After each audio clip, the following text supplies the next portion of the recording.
کیا اس میں یہی ہوتا ہے؟ کوئی کردار نہیں رومان شاہ میرب کی معصوم سی باتیں سننا چاہتا تھا، اس لیے بات کو کھینچا۔ نہیں شاہ، اس میں روڈ ہیرو اور انویسٹنٹ لڑکی ہوتی ہے۔ انویسٹ تمہارے جیسی؟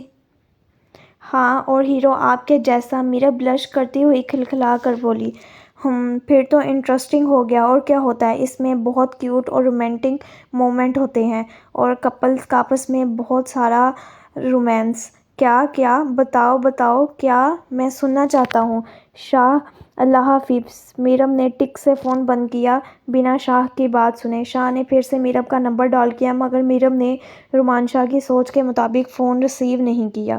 رومان شاہ نے ہنستے ہوئے میسج ٹائپ کیا، اگر شرما لیا ہو تو ریڈی ہو جاؤ اور مرحا سے بھی جا کر بولو میں پک کرنے آ رہا ہوں شاپنگ کے لیے۔ اوکے، میرب کا فوراً رپلائی آیا۔ اور جو بات ہماری انکمپلیٹ رہ گئی ہے اسے یہیں سے کنٹینیو کریں گے۔ ساتھ میں آنکھ ونک کرتی ہوئی ایموجی بھیجی۔ اب کی بار رومان شاہ کی سوچ کے مطابق اس کا بھی کوئی رپلائی نہیں آیا۔ مرحا افسردہ سی ہو کر اپنی امی جان کی گود میں سر رکھے ہوئے لیٹی ہوئی تھی۔ مرحا بیٹا اٹھو، اپنے کپڑے سلیکٹ کرو تاکہ میں تمہارے ساتھ جانے والے بیگ ریڈی کروا سکوں، مجھے کہیں نہیں جانا۔ مرحا گود میں لیٹے ہوئے اپنی امی جان کے کمر میں ہاتھ ڈال کر ان کے ساتھ چپکی ہوئی بولی۔ مرحا بیٹا ایسا کیسے چلے گا؟ آپ کی پرسوں رخصتی ہے، امی جان میں آپ کو چھوڑ کر نہیں جاؤں گی۔ بیٹا میرب بھی تو اپنی امی اور ابو کو، بھائی کو چھوڑ کر آئی ہے نا، وہ ہمارے ساتھ کتنی خوشی رہ رہی ہے۔ امی جان میں ابھی چھوٹی ہوں، مرحا نے معصومیت سے اپنی امی جان کے گلے میں باہیں ڈالتے ہوئے کہا۔ بیٹا میرب تو آپ سے بھی 2 سال چھوٹی ہے، وہ بھی تو رخصت ہو کر ہمارے گھر آئی ہے۔ تمہارے بھائی کا تو مزاج دیکھو کتنا سخت اور غصے والا ہے، پھر بھی وہ بچی کبھی اف نہیں کرتی۔ مگر تم تو اس معاملے میں خوش قسمت ہو، شاہ میر کتنا پیار کرتا ہے تم سے اور اس کا تو لہجہ بھی تمہارے بھائی کی نسبت بہت سافٹ ہے، ان کے پیار سے ہی تو ڈر لگتا ہے۔ مرحا دماغ میں سوچی۔ مرحا تم یہاں پر ہو، میں تمہیں پورے گھر میں ڈھونڈ کر آئی ہوں۔ شاہ ہم دونوں کو شاپنگ کے لیے لینے آ رہے ہیں، تم ریڈی ہو جاؤ۔ میرب مرحا کو ڈھونڈتی ہوئی اپنی ساس کے روم میں آئی۔ ہاں بیٹا اٹھو، جلدی سے جاؤ۔ شاباش رومان، تمہیں پتہ ہے نا تھوڑا جلد باز ہے، وہ اتنی دیر انتظار نہیں کرے گا۔ امی مجھے نہیں جانا ہے، میرے سر میں درد ہے۔ بیٹا تم اٹھو، میں تمہارے لیے چائے بنوا دیتی ہوں اور تم پین کلر کھا کر چلی جانا۔ مرحا کی ماں بیڈ سے نیچے اتر کر چپل پہن کر بولی۔ میرا بیٹا آپ بھی چائے پیو گی؟ آپ کے لیے بھی بنوا دوں؟ جی امی جان، تم دونوں جانے کے لیے تیار ہو جاؤ، میں چائے بنوا دیتی ہوں، بولتی ہوں کچن کی جانب چلی ہوئی باقی۔ بھابھی مجھے نہیں جانا، سچ میں میرے سر میں درد ہے، آپ چلی جائیں، آپ ہی میری بھی شاپنگ کر لینا۔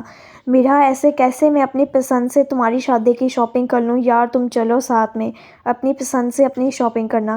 بھابھی آپ کی چوائس بھی تو اتنی اچھی ہے، آپ اپنی پسند سے لے آنا۔ مرحا میں تمہارے بھائی کے ساتھ اکیلی نہیں جاؤں گی۔ کیوں دو؟ جیسے کہ تمہیں تو پتہ نہیں نا کہ تمہارا بھائی کیسا ہے۔ مرب مرحا کے ساتھ بیڈ پر بیٹھے ہوئے بولی۔ میرے بھائی بہت اچھے ہی۔ مرحا نے اپنے بھائی کی طرفداری کی۔ بھائی کی چمچی، میرے بھائی بھی بہت اچھے ہیں۔ بالکل بھی اچھے نہیں ہیں۔ کیوں، ایسا کیا کیا ہے بھائی نے؟ مرب نے شرارتی انداز سے پوچھا۔ وہ میری اتنی جلدی رخصتی کروا رہے ہیں؟ ہاں تو تمہارے بھائی نے تو میری رخصتی تم سے بھی پہلے کروا لی تھی، اس میں ایسا کیا ہے؟ بھابھی آپ نے اپنے بھائی کو دیکھا ہے کتنے بڑے ہیں؟ میڈم آپ نے اپنے بھائی کو غور سے نہیں دیکھا، آپ کے بھائی بھی اتنے بڑے ہیں۔ مرب نے مرحا سے بھی بڑی باہیں پھیلا کر کہا۔ مرحا بیٹا کتنی دیر ہے آپ لوگوں کی؟ رومان شاہ کی آواز سے دونوں چونکے۔ بس بھائی 5 منٹ میں ریڈی ہو کر آتی ہوں۔ ٹھیک ہے جلدی آؤ، امی جان تم لوگوں کو چائے کے لیے بلا رہی ہیں اور تم میرے ساتھ آؤ، مجھے تم سے کچھ کام ہے۔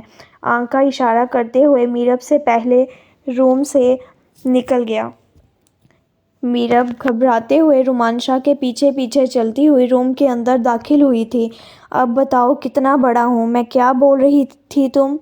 روم کے اندر آتے ہی شاہ نے اپنے پیچھے آتی ہوئی مرب کو ہاتھ سے پکڑ کر اپنی طرف کیا اور روم کے دروازے پر اپنا ہاتھ رکھ کر دروازہ بند کرتے ہوئے مرب کی پشت کو دروازے کے ساتھ لگا دیا۔ اپنی ماں کے کمرے میں آتے ہوئے مرب کے یہ جملے رومان شاہ سن چکا تھا۔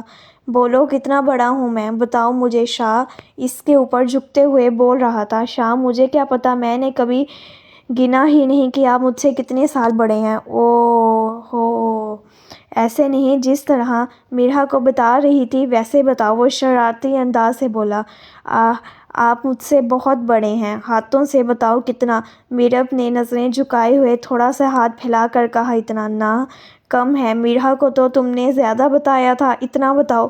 اب میرب مزید اپنے بائیں پھیلا کر بولی، اتنے۔ اب غصے والی نظروں سے شاہ نے میرب کی جانب دیکھا اور میرب نے فوراً سے پہلے پوری بائیں پھیلا کر کہا، اتنے بڑے ہیں آپ مجھ سے؟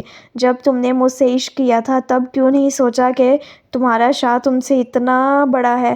اپنے لفظوں پر زور دیتے ہوئے خماردار لہجے میں کہا۔ شاہ اس کمر پر ہاتھ باندھ کر اسے اپنے قریب کر کے اس کی دھڑکنوں کی تیز ہونے کی وجہ بن رہا تھا۔ شاہ پلیز، تب آپ کو اتنا قریب آ کر نہیں دیکھا تھا، اس لیے وہ اٹک اٹک کر بولی۔ تو اب دیکھ لو، اب تو میں منع بھی نہیں کروں گا، وہ خماری والے لہجے سے بولتا ہوا اس کے بالوں میں منہ چھپانے لگا۔ شاہ پلیز چھوڑیں، مجھے شاپنگ کے جانا ہے۔ میرب رومانشا کی سانسوں کی گرمی سے گھبرا گئی تھی۔ شاپنگ پر بھی تمہیں میرے ساتھ ہی جانا ہے؟ پہلے مجھے یہ پتہ لگانے دو کہ میں تم سے کتنا بڑا ہوں۔ رومانشا کی ہاتھوں کی سختیاں اور لبوں کے لمس بڑھنے لگے تھے۔ وہ میرب کو اپنے ساتھ لباس کی طرح اپنے ساتھ چپکائے ہوئے اس کی سانسوں کو تنگ کیے کھڑا تھا۔ رومانشا کو میرب کی قربت مشور کر رہی تھی۔ میرب اس کی باہوں میں جکڑی ہوئی اس کی سانسوں کی تپش کو سہتی ہوئی باہوں میں مچل رہی تھی۔ اس کی تیز سانسوں کو دیکھ شاہ نے اپنا چہرے پر اٹھا لیا۔ وہ مسکرا رہا تھا۔ سچ میں تم میرے سامنے بہت چھوٹی ہو، میری اتنی سی قربت سے تمہاری دل کی دھڑکنیں اس قدر بے ترتیب ہوئی ہیں۔ جب میں اپنے حق وصول کرنے کے لیے تمہاری سانسوں سے زیادہ نزدیک آ جاؤں گا تو تب تمہارا کیا ہوگا؟ اور مسکراتے ہوئے خماری سے بولا۔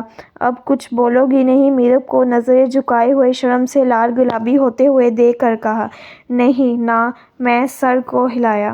کیوں؟ مجھے جانے دیں، یہ میرے سوال کا جواب نہیں ہے۔ میں نے کہا، اب کچھ بول کیوں نہیں رہی ہو؟ اس کا جواب دو۔ دروازے پر دونوں ہاتھ رکھے اس کے سارے راہ فرار بند کر کے کھڑا تھا۔ مجھے آپ سے شرم آ رہی ہے۔ یہ جواب اچھا ہے، مجھے پسند آیا۔ اب چلو، باقی شرمانے کا موقع تمہیں رات کو دوں گا۔ اپنی آنکھ کو ٹیز کرتے ہوئے بول کر پیچھے ہٹا۔ چلیں؟ آپ کہاں؟ میرب رومانشا، شاپنگ کرنے چلیں؟ تم تو میری اتنی سی قربت سے ہی اتنا بدحواس ہو گئی ہو تو مجھے تو ڈر ہے کہ میری پناہوں نے جب پوری طرح سے آؤ گی تو تمہاری یادداشت کا کچھ حصہ غائب نہ ہو جائے۔ اس کا ہاتھ پکڑ کر اسے اپنے ساتھ روم سے باہر لے آیا۔ ہاں جی، سب اوکے ہو گیا، چلیں؟ رومانشا نے میرب اور میرا کی شاپنگ مکمل ہو کے دیکھ کر پوچھا۔ جی بس کل آ کر میرا کا لہنگا پک کرنا ہوگا، اس میں ابھی کچھ فنیشنگ باقی ہے، اور میرا کی جویلری لینی ہے۔ میرب نے بہت سمجھدار انداز سے جواب دیا۔ مگر کل تو مجھے اپنی ایک ضروری میٹنگ کے لیے لاہور جانا ہے، تو پھر ہم لہنگا کیسے پک کریں گے؟ لہنگا ڈرائیور لے جائے گا، تم لوگ فی الحال آؤ میرے ساتھ اور جویلری سلیکٹ کرو، رومانشا نے میرب کی طرف دیکھتے ہوئے کہا۔ رومانشا نے میرا کو بہترین شاپنگ کروائی تھی، کہیں پر بھی پیسوں کی کمی نہیں ہونے دی، ہر چیز بہتر سے بہترین لے کر دی تھی۔ اب گولڈ کی جویلری دیکھی جا رہی تھی میرا کے لیے۔ رومانشا نے میرا کے لیے بہت بھاری 6 گولڈ